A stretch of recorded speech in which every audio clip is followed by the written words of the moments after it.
Funding for lawmakers comes from the University of West Georgia in Carrollton, ensuring a better life for Georgians in the 21st century. More than 100 programs of study prepare students for successful careers in the critical professions of education and nursing, as well as business and the liberal arts. The Georgia Chamber of Commerce, the voice of Georgia's business community, over 4,000 members strong, working with lawmakers for over 90 years to make sure that our state remains a place where companies thrive. and by supporters of Georgia Public Broadcasting. Thank you.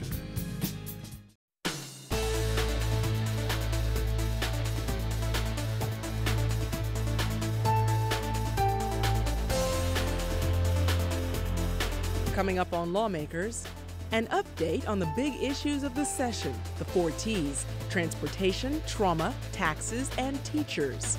On the first post-crossover legislative day, a review of bills that likely are dead for this session. And we'll talk with Tom Crawford of CapitolImpact.com for his thoughts on the remaining legislative days under the Gold Dome.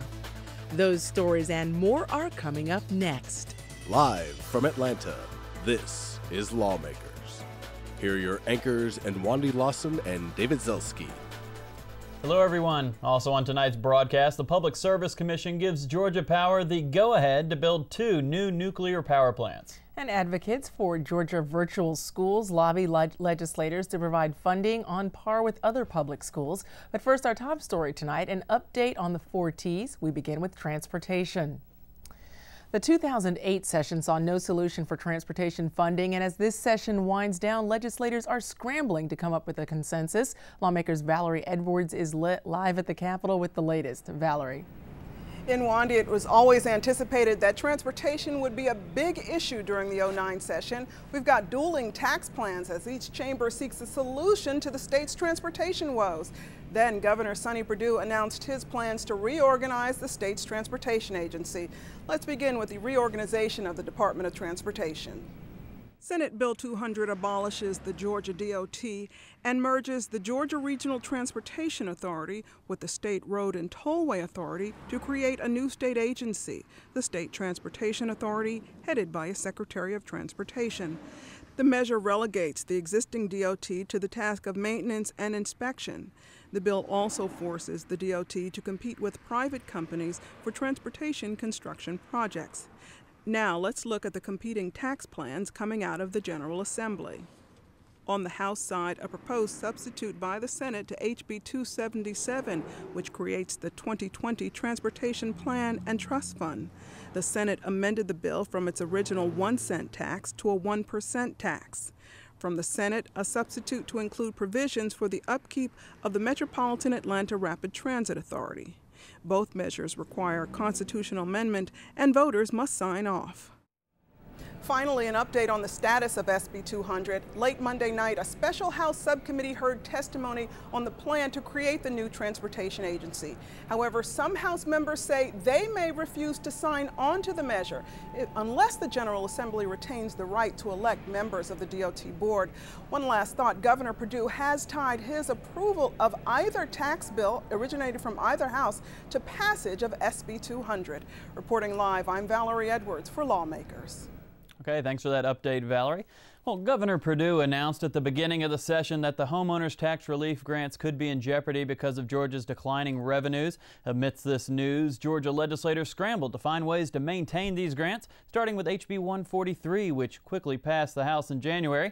Another measure from the Senate side, sponsored by Senate Majority Leader Chip Rogers, would have doubled the homestead exemption from $2,000 up to $4,000. Senator Rogers explains the HTRG, and Lieutenant Governor Cagle goes through doubling the homestead.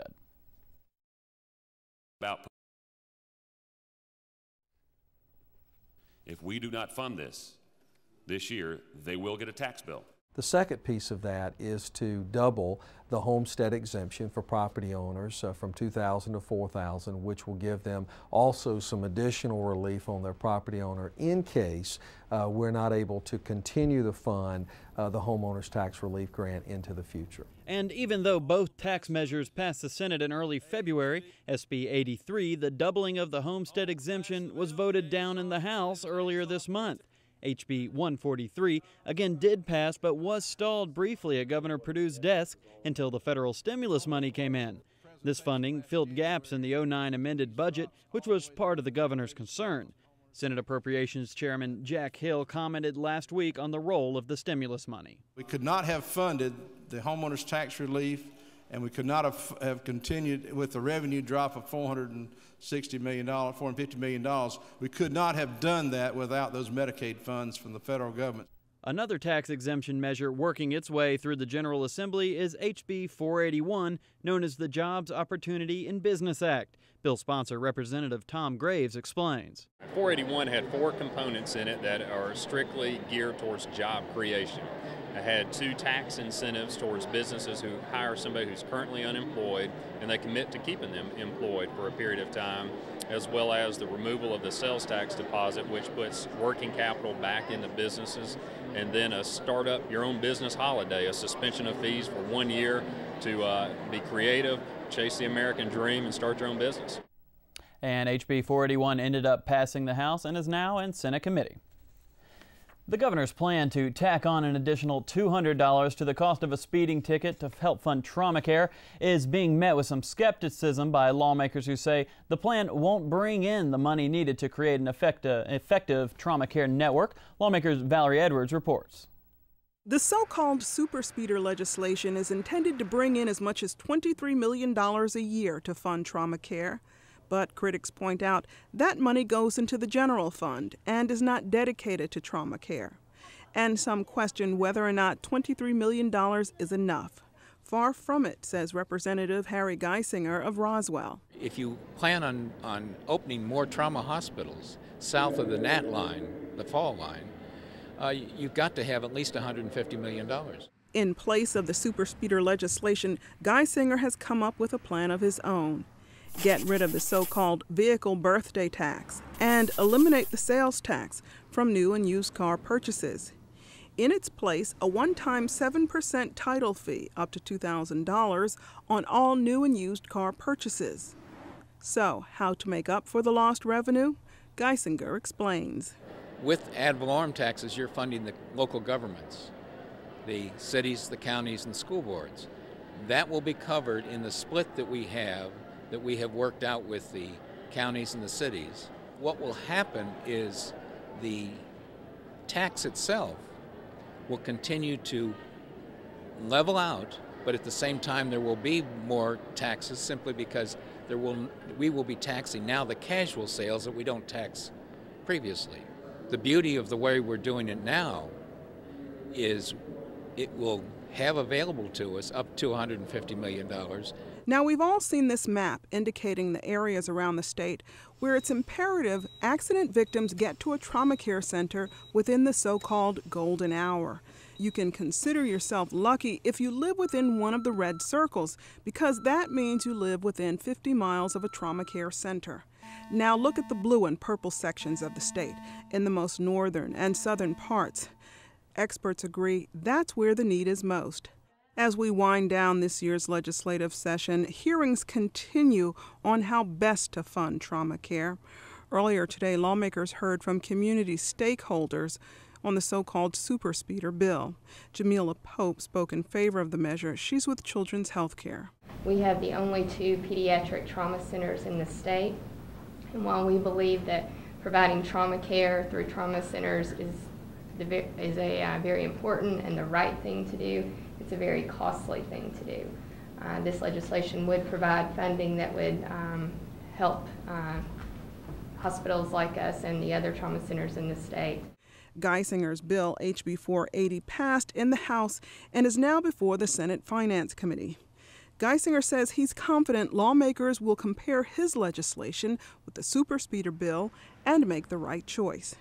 Reporting for Lawmakers, I'm Valarie Edwards. And that, of course, was Representative Harry Geisinger, who was featured in that package. In other news, with new pay incentives for math and science teachers on one hand and an end to salary bonuses for National Board certified teachers, the state's educators have a varied legislative scorecard at this point in the session. The House has approved about $4,500 extra pay for highly qualified high school math and science teachers and up to $2,000 for elementary school teachers who get math and science certification. House Bill 280 is currently in the Senate Education and Youth Committee. The House also approved HB 243, repealing the 10% salary bonus currently earned by teachers with national board certification. Although the legislation grandfathers in currently certified teachers, the 2010 budget does not include money to cover this pay.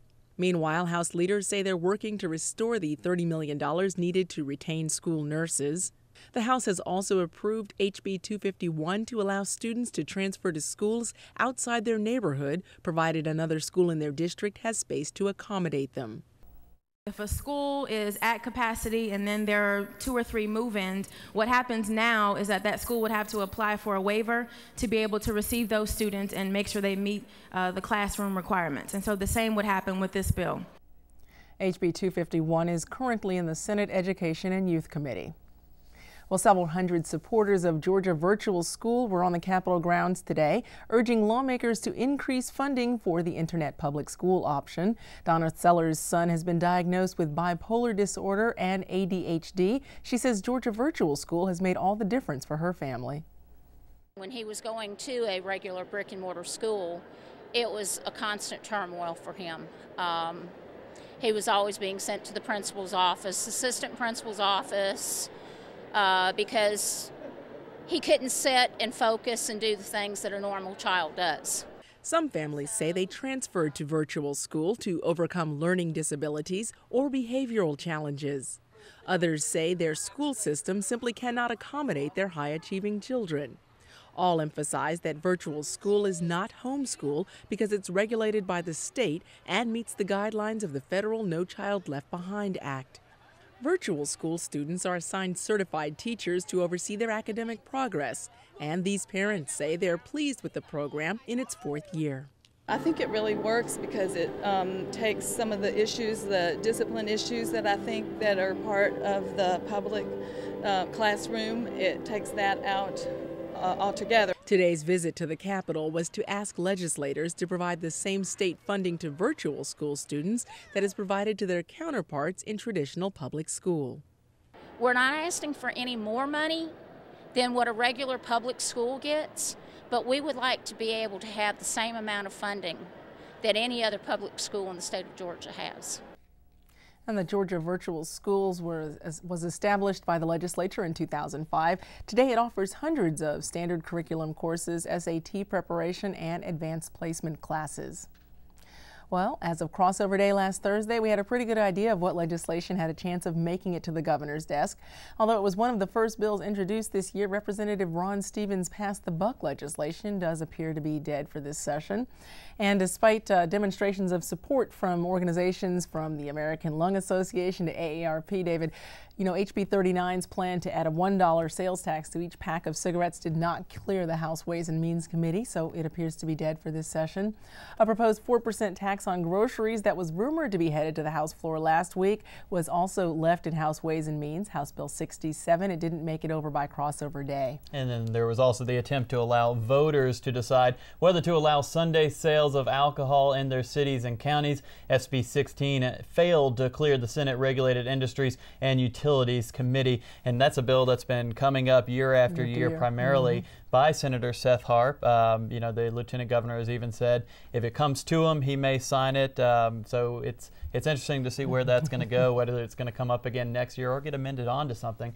Also, there's HB 22 requiring the use of seat belts in trucks and the back seat of cars. This failed to make it to the House floor. However, there was a Senate bill, SB 23, allowing failure to use safety belts to be used in evidence in lawsuits, and that passed the Senate again and is now in the House Judiciary Committee, and the House is always where that seems to have trouble getting through. That's true. You know, the governor had a lot of plans to reward master teachers as well as principals who were high achieving, and both of those plans have failed to come up for a vote in the House.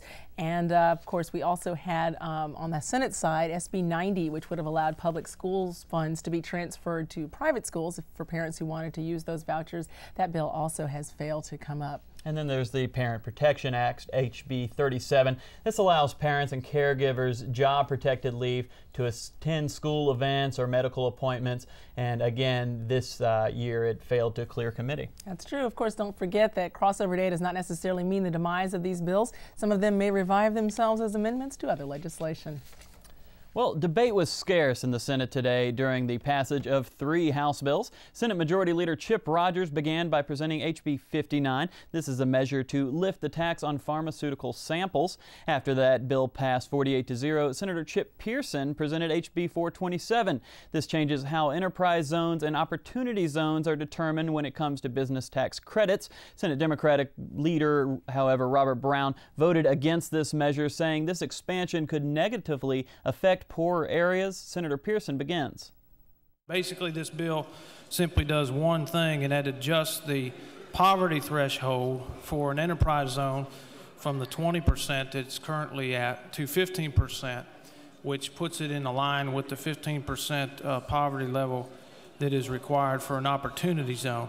And it simply allows the local governments on a case-by-case basis, in the case of the enterprise zone, to offer a tax credit on ad valorem tax or for occupational taxes, license fees, anything other than sales use tax for businesses that are going to create 5 or more jobs, and allows that then to be overlain with this opportunity tax opportunity zone, which allows then a jobs tax credit of $3,500 per job for any 2 or more jobs that are created in a business in these zones. It seems to me that what's happening here with this bill is that we are broadening a definition that will enable us to not target high impoverished areas. And as I understand, the original intent of these zones was to make sure that we would try to target resources or encourage investments in zones where we have high percentages of impoverished people,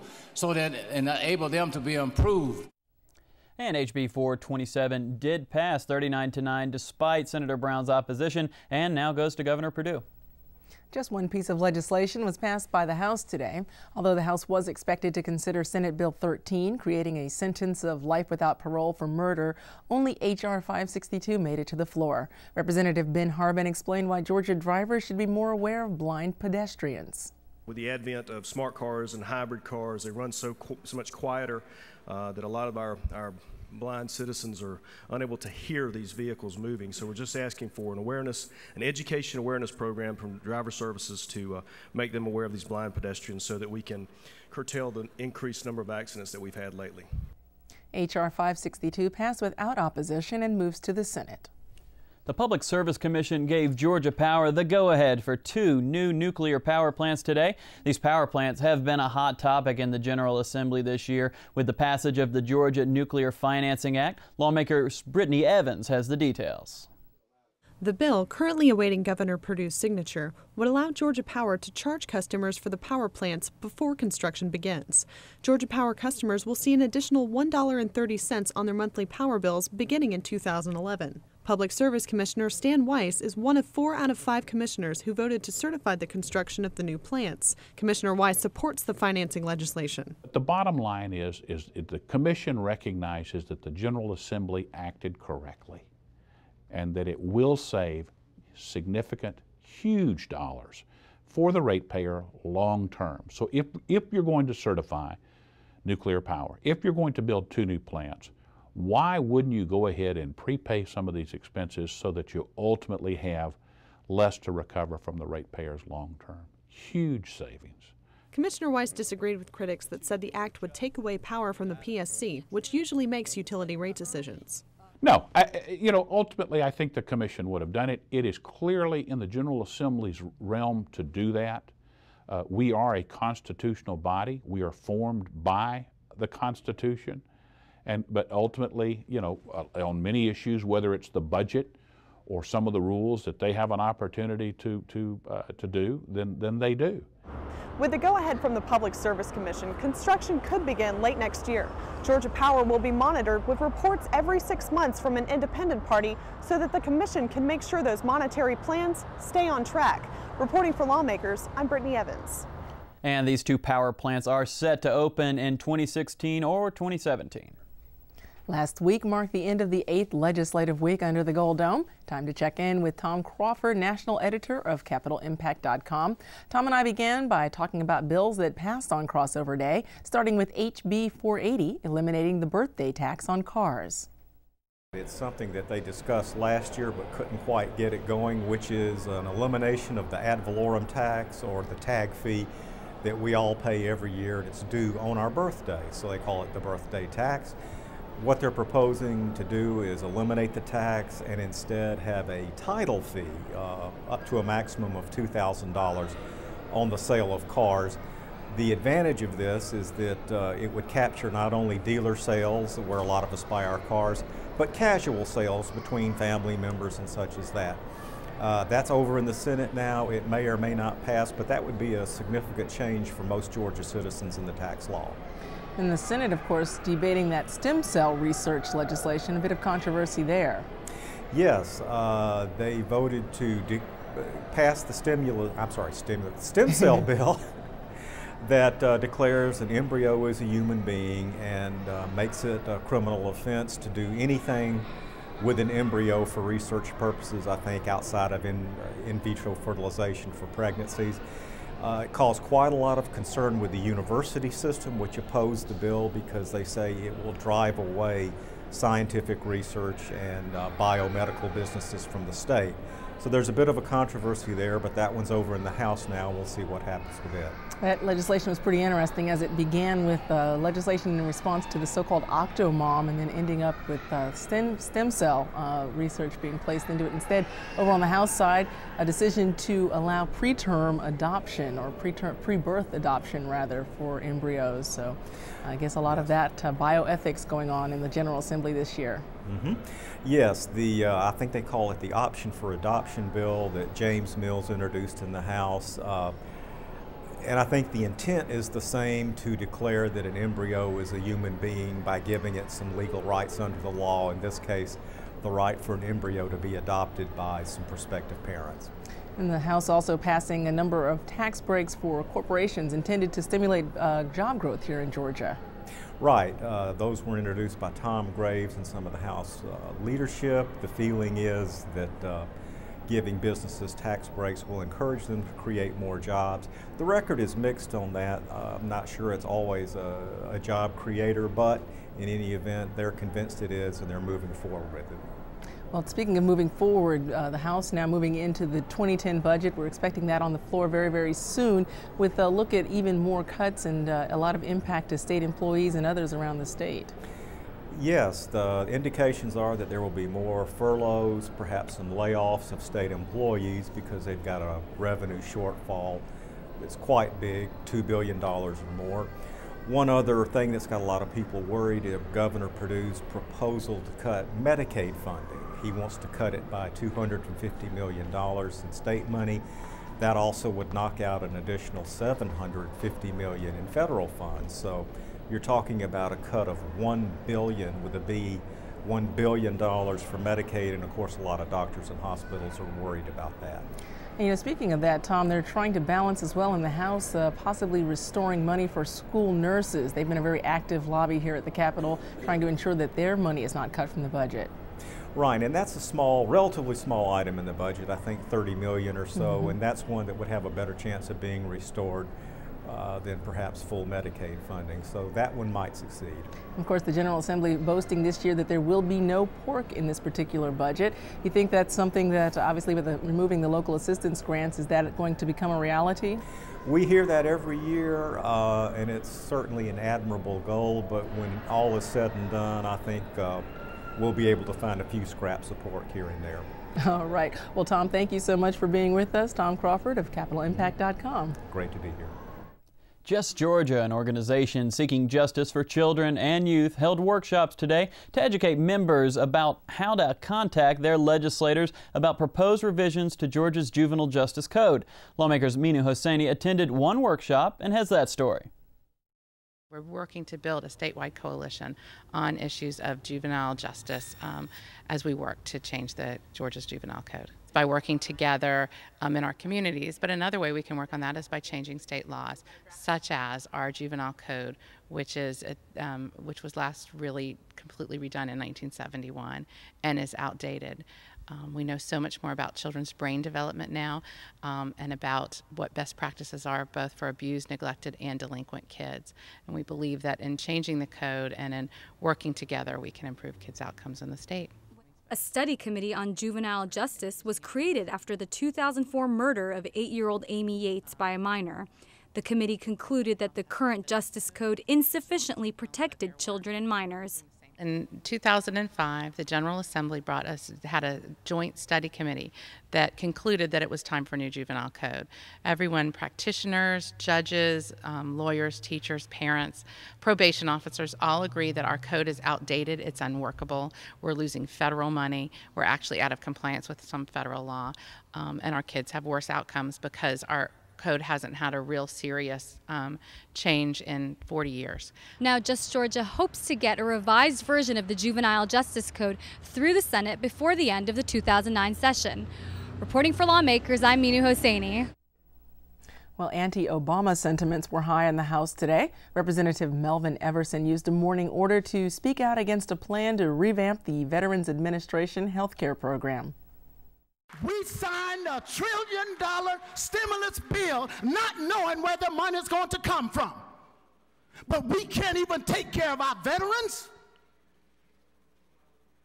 It's a sad day in America. They enabled all of us to be here, whether we agree on issues or not. We are here because of them. How dare we even suggest that we don't take care of them? Mr. Speaker, I yield the well. Next, Representative Austin Scott took the well. He says federal plans to destroy ammunition are negatively impacting Georgia gun owners. I stopped at 3 separate stores to try to buy a simple box of 357s, and I didn't want to shoot anybody with it. Quite honestly, I had a couple of wild pigs I wanted to shoot with it that were destroying our land. But it's not available out there anymore on the shelves, and I thought I'd go home and log into Midway USA and order it, and it's gone from there too. The president is systematically destroying our way of life. I got a simple bill right here. Takes the sales tax off of firearms and ammunitions. And just because the president wants to destroy our way of life doesn't mean that we in Georgia need to go along with it. Even passage of today's privileged resolutions, usually a simple procedural matter, drew criticism because one House resolution would make President Obama an honorary member of the Georgia Legislative Black Caucus. Although a similar resolution has passed the Senate, this drew criticism from Representative Scott. If that's all it does, I don't object. But if it's got a lot of fluffy language in there commending him on the job he's doing, I would object to it. Anybody wants to go read it, read it. And I'm going to pull it out of the stack today to adopt today, but it'll be back in tomorrow. Coming up tomorrow on Lawmakers, our leadership series of interviews continues with Senate President Pro Tem Tommy Williams. We'll have that interview and all the latest Capitol news tomorrow night on Lawmakers at 7 p.m.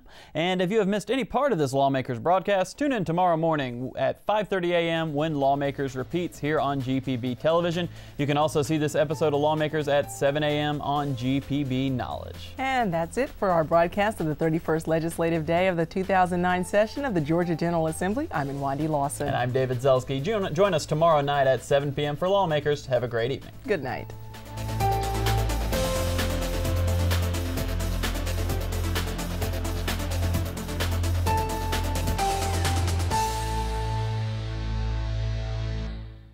This has been a production of Georgia Public Broadcasting.